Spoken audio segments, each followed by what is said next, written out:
어떻게 인공지능으로 사람을 채용하지에 대한 관심도 좀 많이 있으신 것 같아요. 이 회사에서 일 잘하는 사람들의 특성을 컴퓨터가 모델링을 해서 그것과 비슷한 사람들을 뽑는다라고 보는 게 가장 간단한 설명일 것 같아요. 어떤 사람을 승진시킬지에 대한 결정을 일 잘할 것 같은 사람을 채용하고 승진시키잖아요. 최근에 생성형 AI가 나오고 나서 everyone becomes a boss라고 모든 사람이 보스가 되는 세계가 좀 빨리 오고 있다라고. 안녕하십니까, 최종 교수입니다. 오늘 제가 여러분들에게 소개하고 싶은 책은 데이터와 사례로 보는 미래의 직장입니다. 가천대학교의 이중학 교수님께서 미래 직장에 대한 부분을 데이터로 풀어내셨습니다. 정말 저도 궁금했던 것 중에 하나인데요. 구체적으로 뭐 제자도 양성하시지만 뭐 기업에서도 계셨고, 이 책을 통해서 구체적으로 이런 도움을 주겠다라고 하는 부분이 이 중에서 가장 강조하고 싶으신 게 뭐 있으세요? 1번은 일자리 변화에 대한 내용을 좀 이야기 드리고 싶었습니다. 왜냐하면 직장 생활이나 일자리 숫자에 가장 큰 영향을 끼치는 요소 중에 하나가 아무래도 기술이잖아요. 기술 측면에서 일자리가 어떻게 변화하고 있는지 좀 말씀을 드리고 싶었고요. 두 번째로는 그로 인해서 직장이 어떻게 변화할 건지에 대해서 미리 조금 내다보셨으면 해서 그런 내용들을 제시하게 됐습니다. 국내 기업에서 요즘 직장을 갖고 싶어 하는 분들이 국내 기업에서 해외 기업으로 또는 큰 기업에서 이제 스타트업으로 뭐 이걸 밀어내는 힘이라고 표현을 하셨더라고요. 왜 동료들이 그렇게 옮기는가에 대한 이야기를 부탁드릴게요.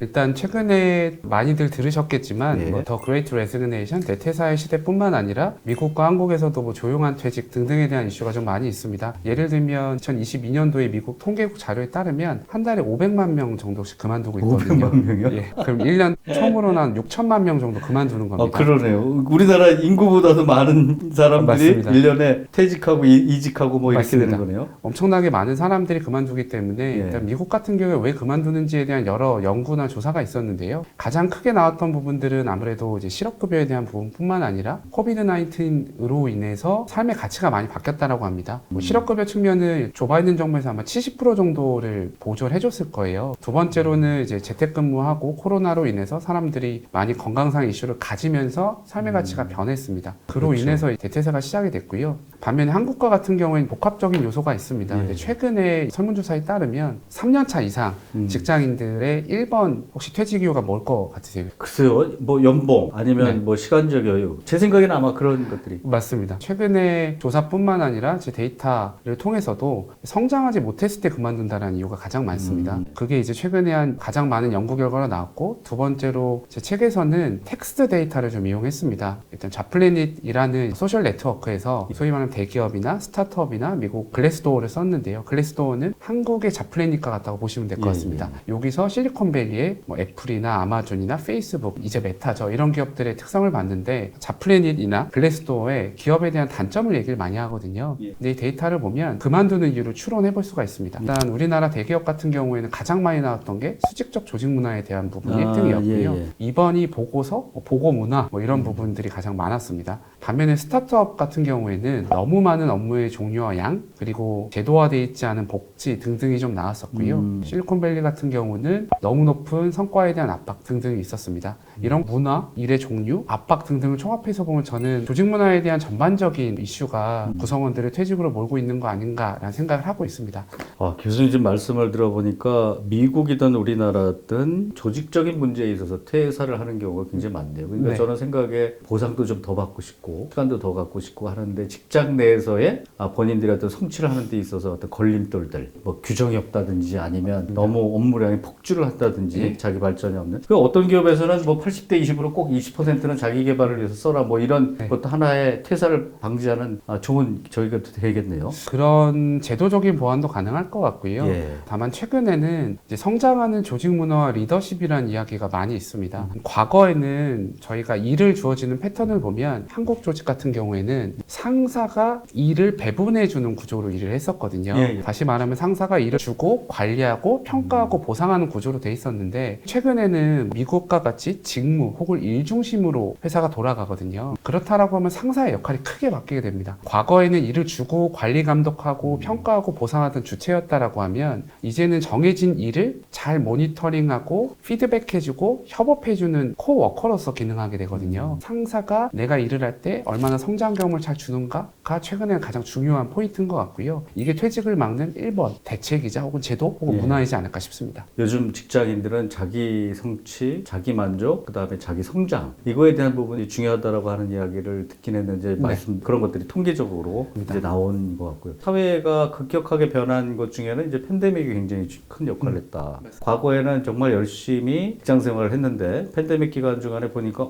이거보다 더 중요한 게 있네. 뭐 돈보다도 또 더 중요한 게 있네. 재택근무하면서 이제 가정에 대한 어떤 소중함이나 맞습니다. 여유에 대한 부분이라 그렇다고 해서 뭐 일의 효율이 떨어지는 것도 아니네. 이런 것들이 검증이 됐잖아요. 네네. 저는 우리 인류에 좋지 않은 영향을 미쳤지만 조직에 있어서만큼은 그래도 좋은 영향이 있었다라고 이렇게 생각을 하고요. 저는 교수님 말씀하신 부분에 있어서 조직의 리더들의 역할이 바뀐다. 그런 역할이 바뀌었다라고 해서 인식을 해야 되는데 네. 전 그거 참 문제네요. 그렇지 않은 리더들은 떠나줘야 되고 아니면 본인이 바뀌든지 맞습니다. 세상이 다 바꿔도 자기를 바꾸기는 쉽지 않다는 얘기가 있는데 이 CEO가 오너인 경우는 바꾸기가 또 어렵잖아요. 어렵죠. 근데 이제 어느 정도 강제적으로 바뀔 것 같아요. 왜냐하면 생성형 AI를 시작으로 인공지능이 일하는 조직으로 급속도로 들어오면 상사분들 혹은 리더분들이 지속적으로 학습해서 조직을 변화시키지 않으면 살아남을 수 없을 겁니다. 두 번째로는 그런 조직에서 남아 있으려고 하지도 않을 거기 때문에 리더들이 변화하지 않는다? 그러면 조직의 생존 문제와 또 연결이 될 것 같거든요.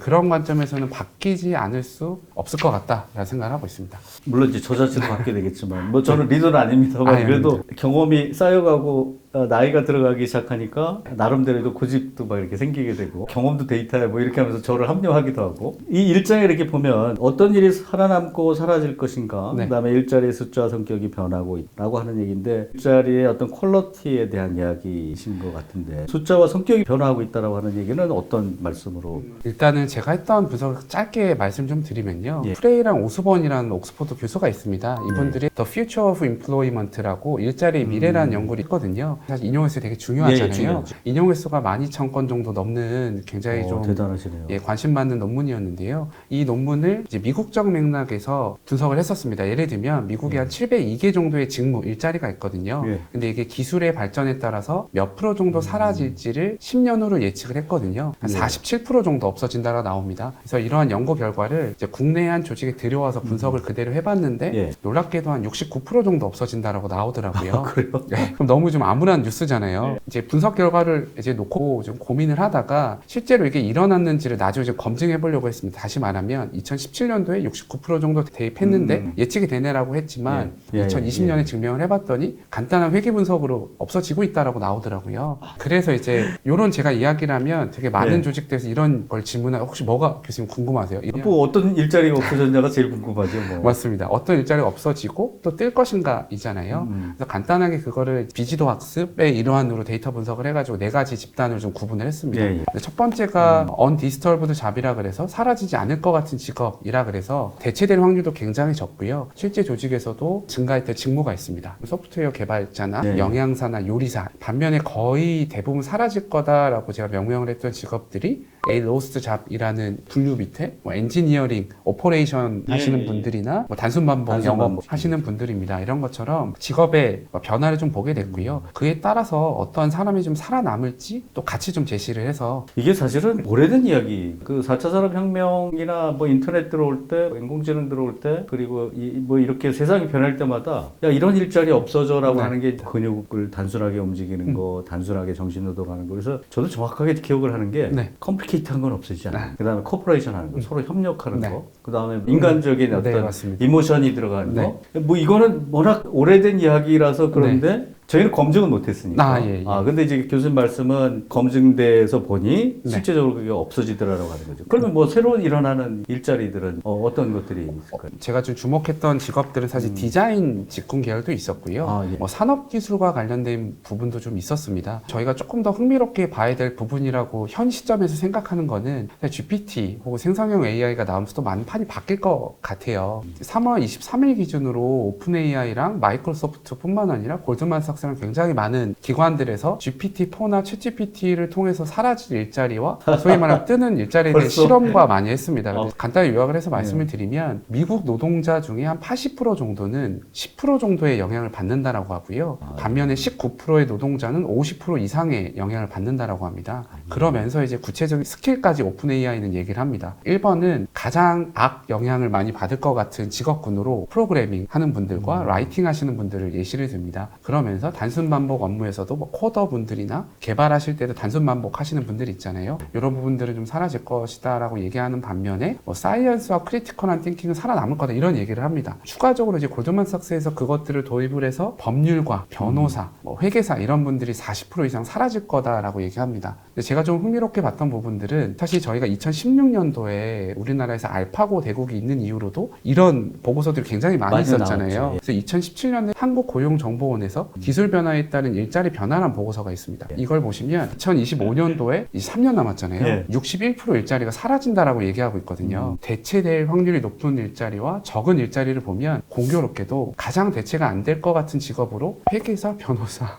관리사를 얘기하고 있거든요. 또 이상하네요. 그 당시에 이제 대체 확률이 적다라는 거 그렇게 얘기하고 있고요. 반면에 높다라고 얘기했던 것들이 뭐 청원 경찰, 총소원 분들이나 육체를 쓰는 분들이라고 얘기해요. 근데 이번 오픈 AI나 골드만삭스에서 얘기하는 거 정반대 얘기를 하고 있거든요. 그리고 얼마 전에 이제 월스트리트 저널에서 사티아 나델리가 인터뷰를 했던 내용을 보면 화이트 칼러 지식 노동자들의 상대적 강점은 해체되고 있다. 단순 인지 능력과 고차원적인 뭐 리즈닝, 추론 능력을 통해서 굉장히 고소득 일자리를 얻었었는데 그런 일자리는 해체되고 있고 블루 칼러들이 생성형 AI를 등에 업고 다시 라이징 할 거다라는 얘기를 하거든요. 굉장히 반전이 되는 이야기. 맞습니다. 그동안 저희가 생각했던 부분들과 또 다르게 지금 일자리의 변화가 많이 일어나고 있기 때문에 사실 좀 이렇게 비교해서 보다 보면 재밌는 부분들이 있는 것 같아요. 지금 스냅샷으로만 딱 일자리가 사라질 거야 안 사라질 거야라고 생각하기보다는 과거의 일자리 변화에 따라서 또 어떤 예측이 있었는지 같이 보면 흥미롭게 볼 수 있습니다.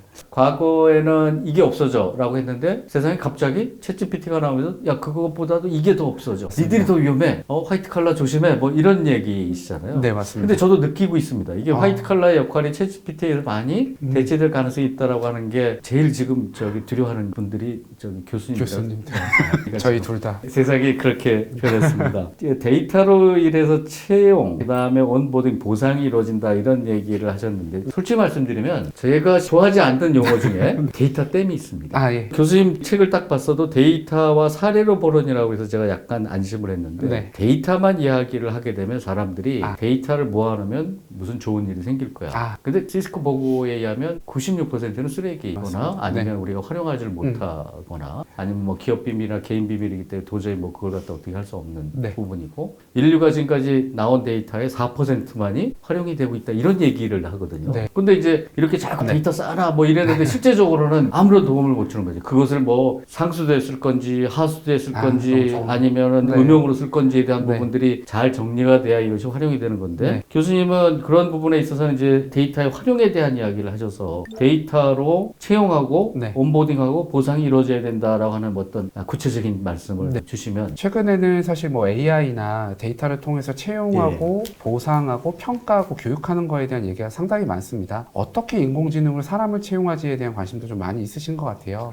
짧게 말씀을 드리면 회사에서 일 잘하는 사람들의 특성을 컴퓨터가 모델링을 해서 그것과 비슷한 사람들을 뽑는다라고 보는 게 가장 간단한 설명일 것 같아요. 과거 같은 경우에는 서류 전형의 스펙이나 학점, 뭐 기타 등등을 가지고 점수가 높은 사람들을 뽑았다라고 하면 지금은 사실 그거보다 훨씬 더 정교하고 복잡한 변수들의 조합으로 사람을 뽑는 거죠. 그런 관점에서 채용을 쓰고 있고요. 두 번째로는 보상이나 승진과 같은 경우는 어떤 사람을 승진시킬지에 대한 결정은 미래에 대한 예측과 비슷하거든요. 일 잘할 것 같은 사람을 채용하고 승진시키잖아요. 그러면 사람들의 감뿐만 아니라 기존에 있던 데이터로 머신러닝이나 딥러닝 알고리즘을 써서 예측의 문제를 잘 풀 수 있잖아요. 그렇기 때문에 데이터 플러스 인공지능과 딥러닝 알고리즘을 써서 승진에 대한 문제를 풀기도 하고요. 추가적으로 보상을 줄 때 어떻게 보상을 줘야 구성원들의 만족도가 높아질지에 대한 부분까지도 데이터를 활용한다 이렇게 보시면 될 것 같습니다. 근데 이게 제가 인사를 하시는 분들의 고민이 뭐냐면 어떻게든지 간에 데이터를 통해서 객관화시키려고 하는데 항상 불만이잖아요. 그럼요. 근본적인 해결책이 있어야 되는데 굉장히 어려운 얘기죠. 맞습니다. 특히나 이제 보상 부분에서 좀 그럴 것 같아요. 보상 문제에서는 공정성에 대한 이슈가 좀 많이 있잖아요. 저희가 잘 뜯어보면 공정하다라는 거에 두 가지 측면이 있는 것 같아요. 과정이 공정했냐, 결과가 공정했냐라는 측면을 들여다보면 결과에 대한 공정성은 사실 회사에 대한 결정인 것 같습니다. 정해져 있는 재원과 평가 결과에 따라서 얼마를 줄지에 대한 부분들은 사실 회사의 의사결정일 것 같지만 이 보상을 주기까지 과정에 대한 내용들은 얼마든지 투명하게 관리할 수 있거든요. 일례로 이제 미국 같은 경우에는 작년도 7월부터 보상 정보를 다 공개하게 됐습니다. 물론 주마다 다르지만 작년도 7월에 구글에서 직원들에게 패소를 했어요. 어떠한 패소를 했냐면 사실 모든 조건이 똑같은데 남성과 여성의 급여가 달랐던 거예요. 이거를 보고 구글 직원들이 소송을 걸고 끝내 이깁니다. 차별 요소가 있었다라는 거죠. 예. 그 이후로 캘리포니아 주와 콜로라도 주를 시작으로 직원들에 대한 직무별 보상 정보가 공개되거든요. 이런 것처럼 이제 보상 정보가 투명하게 공개됨으로써 구성원들이 내가 어떻게 어떤 급여를 받을지에 대한 정보도 투명하게 관리되고요. 두 번째로 성과급에 대한 지급 방식 역시 우리나라도 삼성전자나 현재 하이닉스는 공개를 하고 있거든요. 과정에 대한 투명성을 혹은 공정성을 높이기 위한 거죠. 그런 것처럼 아마 차츰차츰 우리나라의 다른 기업들도 과정에 대한 공정성을 올리기 위해서 데이터를 쓰고 어떻게 지급 방식을 하는지에 대한 방정식을 공개하면 아마 불만족이 조금이나마 좀 줄어들지 않을까. 교수님 그 말씀하시니까 생각하고 저희 있습니다. 학생들에게 성적을 A, B, C, D F 이렇게 주게 되면 불만이 엄청 많아요. 근데 중간중간에 너는 레포트를 몇 번 냈고 맞습니다. 점수가 뭐고 이렇게 되면 불만이 확 줄긴 합니다. 그러고 보니까 우리나라 큰 기업들 중에서도 네. 투명성에 대한 부분이 맞습니다. 지금 불투명한 게 좀 있긴 있네요. 네, 우리나라는 특히나 이제 보상 혹은 성과급 지급에 있어서는 그게 아직 블랙박스다라고 생각하고 있고요. 더해서 아직 법률적인 것도 뒷받침하는 게 없기 때문에 더 불투명한 것 같은데 다만 작년에 그게 워낙 센 이슈로 나오게 됐고요. 그래서 올해부터 아마 관심을 좀 많이 갖지 않을까 이렇게 생각하고 있습니다. 지난해는 모 보스가 본인이 받은 성과급도 다 직원들에게 내놓고 그 다음에 모든 거 다 어떻게 하겠다라고 막 다른 데서는 뭐 공표도 하고 했는데 맞습니다. 결국은 불만이 줄어들지 않았어요. 맞습니다. 중간중간에 인사나 보상에 대한 부분이 어떻게 돼가고 있는지 네. 과정이 굉장히 중요하겠네요. 네. 오늘 또 한 번 배웠습니다. 직원의 경험 관리에 대한 이야기를 하셨더라고요. 긍정적 고객 경험의 비결은 직원 경험 관리에 있다. 그래서 네. 리더와 조직이 그 직원에 대한 경험 관리를 하는 이유가 뭔가요? 가장 단순하게는 고객 경험에 대해서 얘기를 많이 합니다. 그동안 잘 들여다보면 긍정적 고객 경험을 만들어내는 분들은 사실 직원분들이시거든요. 근데 긍정적 직원 경험을 못 받은 사람들이 긍정적 고객 경험을 한다는 게 사실 좀 아이러니입니다. 그렇기 때문에 이제 긍정적 직원 경험을 하면 긍정적 고객 경험도 할 수 있을 것이다라는 전제하에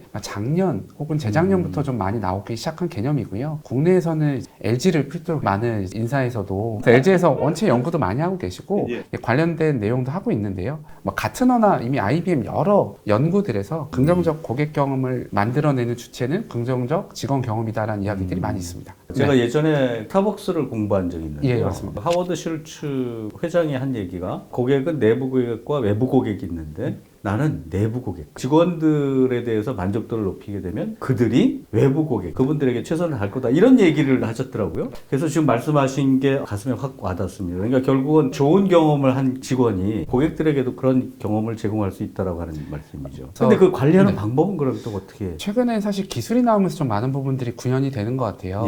예를 들면 저희 이제 교수님께서 CES를 매년 가시잖아요. 그런 것처럼 인사하는 사람들도 1년에 한 번씩 모여서 하는 컨퍼런스가 있습니다. SH하는 컨퍼런스는 건데 작년도에 사실 여러 기업들이 나서 직원 경험에 대해서 얘기를 했거든요. 그중에서 전 제일 재밌었던 게 BMW입니다. 저희가 아는 그 자동차 회사인데 BMW는 직원들에 대한 경험을 관리하기 위해서 구성원들의 텍스트 데이터를 대시보드로 만들었습니다. 우리가 급여 체계에 대한 변화가 있다라고 하면 이 급여 체계에 대해서 구성원들의 반응이 긍정적인지 부정적인지에 대한 키워드를 가지고 지속적으로 관리한다는 거죠. 이런 것처럼 기술, 짧게는 뭐 기술적 통계라든지 분석을 통해서 구성원들의 감정 추이를 보기도 하고요. 두 번째로는 이 사람들이 언제 더 긍정적 경험을 할 수 있는지에 대한 여러 분석과 알고리즘을 써서 관리하고 있다. 이렇게 보시면 될 것 같아요. 근데 국내외 기업의 주요 인사 이슈를 이야기를 하셨더라고요. 국내외 기업의 최근 인사 이슈는 무엇인가에 대한 것들을 말씀을 좀 주시죠. 일단 두 가지를 말씀드릴 수 있을 것 같아요. 일단 책에서나 저희 좀 강조했던 부분들은 아무래도 이제 디지털 트랜스포메이션이 어떻게 인사에 좀 개입되는가에 대한 부분입니다. 데이터와 인공지능과 같은 알고리즘 바탕 바탕으로 어떻게 인사 의사결정을 할지에 대한 관심이 가장 많이 있으신 것 같고요. 두 번째로는 최근에 생성형 AI가 나오고 나서 일에 대한 성격과 방식이 좀 많이 바뀌는 것 같아요. 전 이 현상을 그냥 everyone becomes a boss라고 정의하고 있거든요. 모든 사람이 보스가 되는 세계가 좀 빨리 오고 있다라고 정의하고 있습니다. 이제 과거에는 굉장히 수직적 조직이 일반적이었잖아요. 근데 최근에는 뭐 계층 구조를 줄이는 부분들도 있고 일에 대한 권함도 위임되는 게 굉장히 수준이 높아집니다. 그러면서 모든 사람들이 일을 줄 수 있는 그 대상이 생겨버린 거죠. 예. 챗GPT뿐만 아니라 생성형 AI 서비스가 그 일을 효율적으로 대신해주기도 하고요. 단속 반복 업무도 대신해주고 있기 때문에 그러한 부분들에서 일하는 방식과 일에 대한 성격이 바뀌고 있다. 이게 최근에 큰 변화인 것 같습니다.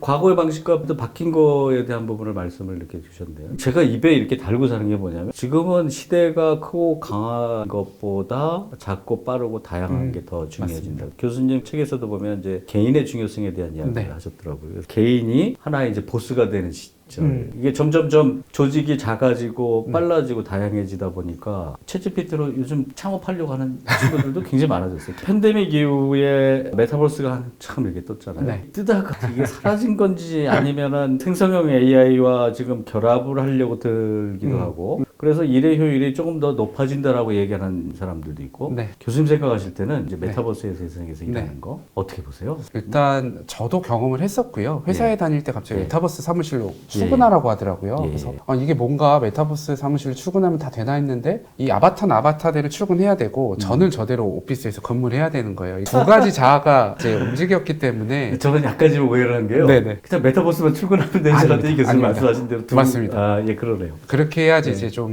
회사에서도 메타버스를 이제 도입했던 목적을 달성하기 때문에 리더분들이 그런 또 보이는 지표로도 썼던 것 같아요. 그런 방법은 아닌 것 같고요. 한순간에 뿅 하고 메타버스로 저희가 이동을 하긴 어려운 것 같습니다. 그러나 뭐 저희가 이미 잘 알고 있는 것처럼 일에 대한 성격이 바뀌기 시작하면 구체적으로 말씀을 드리면 우리나라도 직무나 일 중심으로 돌아가고 성과에 대한 관리가 결과 중심으로 되기 시작한다라고 하면 조금 더 효율적이고 효과적인 방법이 메타버스인 것 같아요. 일례로 최근에 이제 여러 기업들에서 구성원들의 행동을 직접 측정해서 성과를 보려는 움직임이 많이 있습니다. 근데 저희가 오프라인에서는 모든 구성원들의 행동을 다 관찰하기는 어렵잖아요. 반면에 메타버스에서는 가능합니다. 그렇기 때문에 메타버스에서 구성원들의 행동과 성과를 잘 측정해서 활용할 수 있기 때문에 메타버스를 쓰려는 움직임도 좀 많이 있는 것 같고요. 두 번째로는 이제 재택근무에 대한 부분입니다. 지난주에 미국 통계국에서 나왔던 자료를 보면 미국 기업 10곳 중에 7곳은 이미 다 재택을 하지 않고 사무실 근무로 돌아왔거든요. 예. 근데 그걸 잘 뜯어보면 대부분 뭐 유통, 서비스, 호텔, 뭐 관광 이런 쪽입니다. 근데 그걸 제외한 IT 직군과 같은 경우에는 오히려 재택근무 비율이 늘고 있다라고 보고하고 있거든요. 예. 그걸 장기적으로 들여다보면 독립적으로 일하는 업의 특성을 가진 직무 같은 경우에는 사실 재택근무 플러스 이제 메타버스를 활용을 하면 조금 더 효율적으로 돌아갈 수 있는 부분들이 있기 때문에 이건 전 생성형 AI가 굉장히 많은 역할을 할 것 같아요. 그게 붙어버리면 메타버스 혹은 가상 공간에서 일할 수 있는 확률이 좀 더 많이 증가하지 않을까. 물론 시간은 좀 소요될 것 같습니다. 제가 몇 가지를 통계를 봤는데 네. 신촌에 대학생들이 굉장히 많잖아요. 네, 맞습니다. 학생들이 온라인으로 교육을 이제 팬데믹 때문에 하다 네. 보니까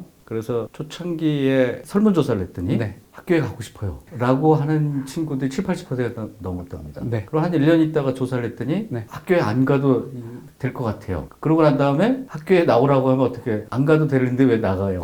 아니 직장도 똑같습니다. 처음에는 맞습니다. 출근하고 싶어요 이랬는데 나중에 출근하라고 하면 그만둘 거예요 하는 직장인까지 나왔답니다. 그리고 사장님들도 재택근무를 하면 회사의 효율이 엄청 떨어질 줄 알았더니 효율이 떨어지지 않더라고요. 그래서 네. 깜짝 놀란 거죠. 그래서 이러한 그 사회적 변화가 아주 급격하게 서로 어브럽트하게 생겼기 때문에 참 혼선이 생긴 건지 아니면 저도 참 판단하기 어려운 아까 말씀하신 그런 부분들은 이제 어쩔 수 없이 사람들이 출근해야 되는 업종이지만 나머지는 효율적으로 변하고 있다라고 하는 부분에 있어서 저는 생각이 이렇습니다. 저희가 예약을 해도 아니면 게임을 해도 아니면 온라인 줌이나 팀즈에서 회의를 해도 그게 다 메타버스 아닌가 하는 생각이죠. 어차피 네. 인터넷 가상 공간에서 하는 거니까 저는 그 시절은 이미 와 있다라고 생각하는 사람이고